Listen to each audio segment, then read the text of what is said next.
এরকম ভাবে গুজিয়া বানিয়ে এয়ারটাইট ডিব্বার মধ্যে রেখে দিলে অনেক দিন পর্যন্ত এরকম খাস্তা ক্রিস্পি থাকবে।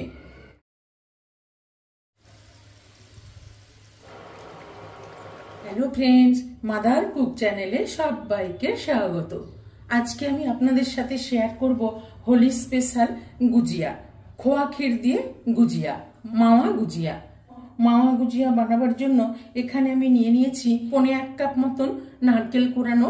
এই নারকেল কোরানোটা একটা প্যানের মধ্যে দিয়ে দিলাম, দিয়ে গ্যাসের ফ্লেমটা অন করে নারকেল কোরানোটাকে একটু ব্রাউন করে ভেজে নেব। গুজিয়ার স্টাফিংটা বানাবার জন্য টাটকা নারকেল কোরানো নিয়েছি আমি। আপনারা চাইলে শুকনো নারকেল কোরানো নিতে পারেন। অনবরত নেড়ে নেড়ে নারকেলটাকে ভালো করে ভেজে নেব। নারকেল কোরানোটা অনবরত নেড়ে নেড়ে খুব সুন্দর ব্রাউন করে ভেজে নিলাম। এবার নারকেল কোরানোটাকে আমি ঢেলে নেব। এবার দেখুন, ওই ফ্রাই প্যানের মধ্যে আমি 1/2 চামচ মতন ঘি দিয়ে দিলাম, আর 1/2 বাটি সুজি নিয়ে নিয়েছি, এই সুজিটা দিয়ে দিলাম। গ্যাসের ফ্লেমটাও লো টু মিডিয়ামে রেখে সুজিটা ভালো করে একটু ব্রাউন করে ভেজে নেব। সুজিটাও অনবরত নেড়ে নেড়ে ব্রাউন করে ভেজে নিলাম। এবার সুজিটাকেও নামিয়ে নেব। সুজিটা ঢেলে নিয়ে ওই ফ্রাই প্যানের মধ্যে আবারও 1/2 চামচ ঘি দিয়ে দিলাম। ঘিটাকে একটু গরম করে নিয়েছি। এখানে নিয়ে নিয়েছি কিছু ড্রাই ফ্রুটস। দেখুন, এখানে নিয়ে নিয়েছি কিছুটা কাজু কুচিয়ে নিয়েছি, কিছুটা আমন্ড বাদাম কুচিয়ে নিয়েছি, কিছুটা পেস্তা কুচিয়ে নিয়েছি, আর কিছুটা কিশমিশ নিয়ে নিয়েছি। সব এইগুলো আমি ফ্রাই প্যানের মধ্যে দিয়ে দিলাম। দিয়ে সব ড্রাই ফ্রুটসগুলোকে হালকা করে ব্রাউন করে ভেজে নেব। খুব সুন্দর করে ড্রাই ফ্রুটসগুলোকেও হালকা ব্রাউন করে ভেজে নিলাম। এবার এখানে নিয়ে নিয়েছি 250 গ্রাম খোয়া ক্ষীর। খোয়া ক্ষীরটাকে আমি গ্রেট করে নিয়েছি, দেখুন ঝুরঝুরে হয়ে গেছে। এই খোয়া ক্ষীরটা এখানে দিয়ে দিলাম। খোয়া ক্ষীরটা দিয়ে ড্রাই ফ্রুটসের সাথে ভালো করে ভেজে নেব। খোয়া ক্ষীরটা দিয়েও খুব সুন্দর করে ভেজে নিলাম। এবার খোয়া ক্ষীরটাকে নামিয়ে নেব। নামিয়ে নিয়ে একটু ঠান্ডা করে নেব। খোয়া ক্ষীরটাকে ভালো করে ভেজে নিয়েছিলাম, নিয়ে ঠান্ডা করতে দিয়েছিলাম। ঠান্ডা হয়ে গেছে, দেখুন ঠান্ডা হয়ে একদম ঝুরঝুরে হয়ে গেছে। আর এখানে যে সুজি আর নারকেলটা ভেজে রেখেছি, এই সুজি নারকেলটাও এর মধ্যে দিয়ে দিলাম। আর এখানে দিয়ে দেব 1.25 চামচ মতো এলাচ গুঁড়ো। ছোট এলাচের দানাগুলোকে ছাড়িয়ে গুঁড়ো করে নিয়েছি, 1.25 চামচ দিয়ে দিলাম। আর এখানে নিয়ে নিয়েছি 1.25 কাপ মতন চিনির গুঁড়ো। এই চিনির গুঁড়োটা এখানে দিয়ে দেবো। চিনির গুঁড়োটাও দিয়ে দিলাম, তবে চিনির গুঁড়োটা আপনারা পরিমাণ মতন দিয়ে দেবেন।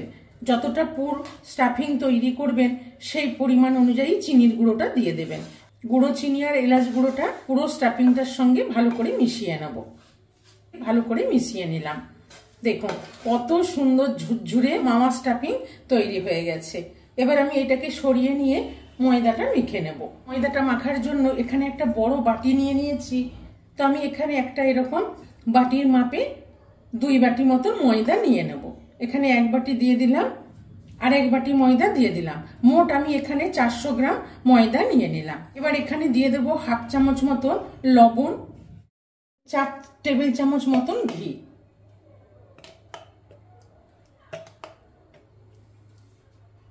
এখানে 4 টেবিল চামচ মতন ঘি দিয়ে দিলাম। দিয়ে এবার ভালো করে সবগুলোকে একসাথে মিশিয়ে নেব। হাত দিয়ে এরকম করে ঘষে ঘষে ময়ামটা ভালো করে দিয়ে দেব। ময়দাতে ময়ামটা খুব ভালো করে দিতে হবে। খুব সুন্দর করে ময়ামটা দিয়ে দিলাম। একদম মুঠ হয়ে যাচ্ছে। খুব সুন্দর করে ময়ামটা দেওয়া হয়ে গেছে। এবার খুব অল্প অল্প জল দিয়ে ময়দাটাকে মেখে নেব।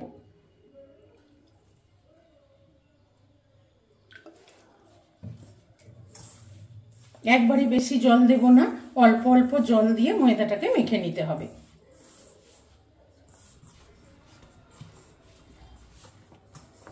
ময়দাটাকে মেখে একটা ডো মতো তৈরি করে নিয়েছি।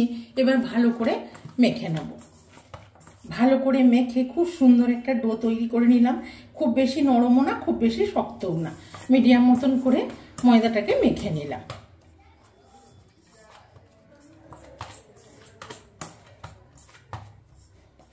একটু ঘি হাত করে ভালো করে আমি চারিদিকে বুলিয়ে নিলাম। নিয়ে একটু ঢেকে রেখে দেব 10 থেকে 15 মিনিটের জন্য। 15 মিনিট রেস্টে রেখেছিলাম। এবার ঢাকাটা খুলে দেখে নেব। দেখুন খুব সুন্দর সেট হয়ে গেছে ময়দাটা। এবার আর একটু ভালো করে হাত দিয়ে মেখে নেব।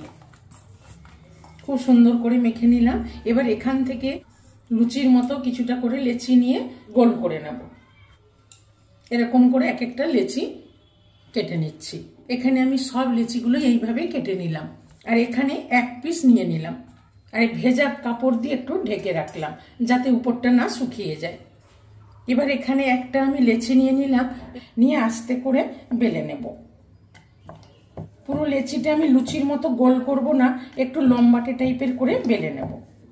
আপনারা হাতেও তৈরি করতে পারেন, তবে গুজিয়ে আমি এই একটা ছাঁচ নিয়ে নিয়েছি। এই ছাঁচটার মধ্যে একটু তেল ব্রাশ করে নিচ্ছি।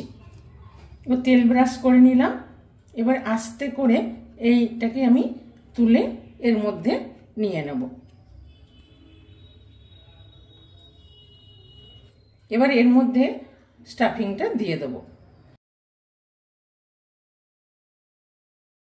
দিয়ে এবার আস্তে করে আমি বন্ধ করে দেব। দেখুন বন্ধ করে দিলাম। দিয়ে আস্তে আস্তে এক্সট্রা বাইরে বেরিয়ে থাকা এক্সট্রা ময়দাটা আমি কেটে নিলাম। আমি এইভাবে একটু হাত দিয়ে চেপে নেব। হাত দিয়ে ভালো করে চেপে নিলাম। এবার আস্তে করে খুলে নেব। দেখুন বন্ধুরা কত সুন্দর গুজিয়া তৈরি করে নিলাম। আবার একটা লেচি নিয়ে নিলাম, নিয়ে ওই একইভাবে আবার বেলে নেব। আবার একটা বেলে নিলাম, নিয়ে ওই একইভাবে আবার এই ছাঁচটার মধ্যে আমি নিয়ে নিলাম। নিয়ে দেখুন আমি এই চারিদিকটা একটু জল হাত করে বুলিয়ে নিলাম। নিয়ে এইখানে আবার স্টাফিং দিয়ে দেবো। স্টাফিং দিয়ে দিলাম। দিয়ে আবার ওই একইভাবে ভালো করে বন্ধ করে দিলাম। দেখুন মুখটা একটু ভালো করে চেপে দিলাম। আবার এক্সট্রা ময়দাটা ভালো করে কেটে নিলাম। ভালো করে মুখটা চেপে নিলাম। নিয়ে এবার আস্তে করে খুলে নেব। দেখুন বন্ধুরা আবার একটা কত সুন্দর গুজিয়া তৈরি করে নিলাম। এবার আবারও একটা এখানে লেচি নিয়ে নিলাম, নিয়ে ওই একইভাবে বেলে নেব। নিয়ে আবার এটা তুলে নিয়ে নিলাম। আর এখানে স্টাফিং দিয়ে দেব।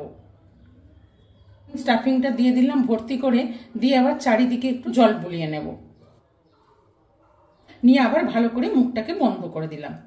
দেখুন দিয়ে একটু মুখটাকে ভালো করে চেপে দিলাম।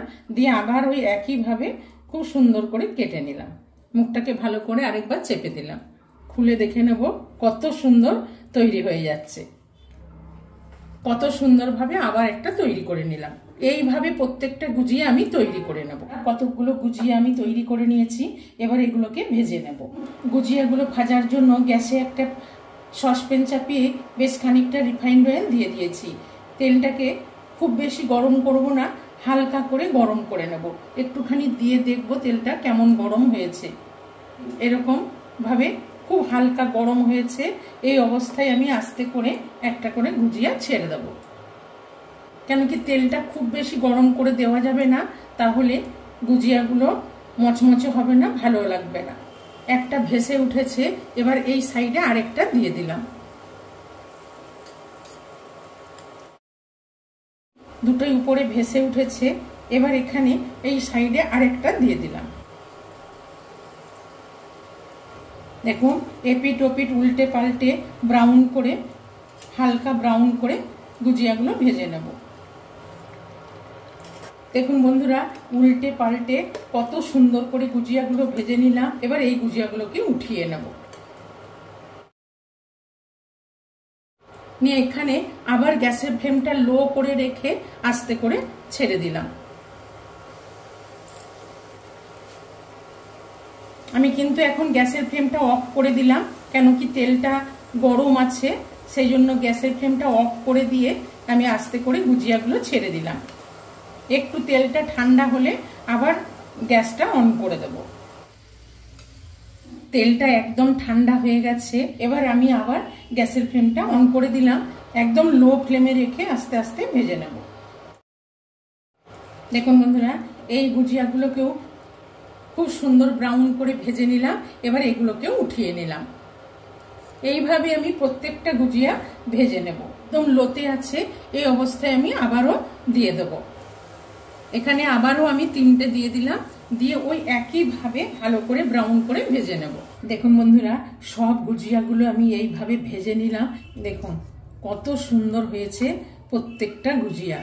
তো হোলি স্পেশাল এই গুজিয়া রেসিপিটি ভালো লাগলে মাদার কুক চ্যানেলটিকে লাইক, শেয়ার এবং সাবস্ক্রাইব করার অনুরোধ রইল।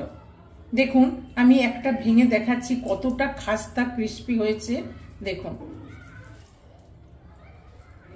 পুরে ভর্তি, পুরে ঠাসা এই খাস্তা গুজিয়া এইভাবে বানিয়ে ফেলুন।